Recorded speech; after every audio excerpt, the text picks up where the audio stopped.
been on vacation, right? Or at least the majority of us. Um, Either to see our grandparents, hang out with family or friends. And we all have that one favorite that we would go on again if we could. So mine was the time I spent in Miami. I'm going to tell you about the beginning and how we got there, the middle on what we did while we were there, and the end, which is kind of like a little surprise ending.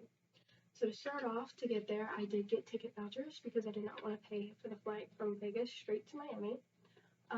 So the first plane ride was nice. It was easy. It was a simple 4 hours with a 10-hour layover on top of a 3-hour delay. So that was not the funnest thing in the world. But I finally did land in Miami, and I took an Uber to my friend's apartment. But of course, I showed up first because I did leave a day early. Um, it was only a few hours um, that I had to wait in the lobby. I did make a friend. It was a millipede. Super, super nice millipede. His name is Fred. Um, but after my friends got there, we kind of did nothing for the first day.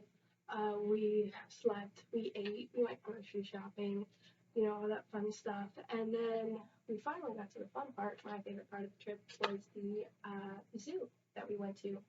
Now, I've never been to a zoo before personally, so this was really a fun experience for me. We did show up kind of late, so the zoo was going to close, but I didn't let that ruin my time, and I ran and saw every single animal I could within the short time frame that I had.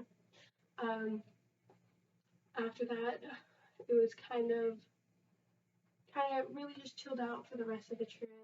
We went to a cafe near the end there, and we found a cat in a bush.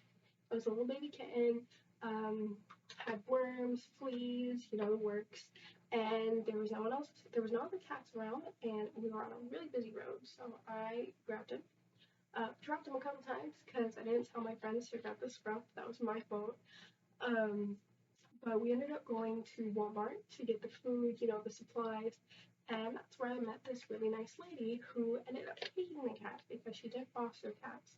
So I gave the cat to this nice lady. It was kind of our last day, our second to last day, our last night there. So we gave the cat to the lady, and I was like, I kind of wanted the cat, but it's gonna be better off. And the next morning we wake up, and all my friends are asking me to go get the cat. I'm like, you're kidding me. So I text the lady, and she says, oh, well, I'm not in the state. She's like, I didn't know you'd be wanting him back. I'm not in the state, but I'll try and get back there before your plane leaves. So of course we eat at this really nice ramen restaurant, and then I go to Walmart, or no, I go to PetSmart, and I get a carrier for the plane, not even knowing if I can get this cat. But on the way to the airport, this lady stopped. We stop in the middle of like this freeway intersection thing, very unsafe. Don't do it. But she hands me this cat, and I take him home. Of course, we all named him Miami, and I still have him to this day. He's kind of a menace. I will not lie. Some days I will think about giving him back to that very nice lady. But overall, I love him to death. So I talked about the beginning and how we got there, the middle on what we did, and the end about the surprise, which was the cat that I ended up taking home. Um, and that was kind of just like a really fun experience, in my opinion. Um, I got to see lots of cool things and travel the farthest I've. How about you guys? Have you guys ever been on vacation? If so, what was your favorite? Go ahead and let me know. And that's all we have time for today. So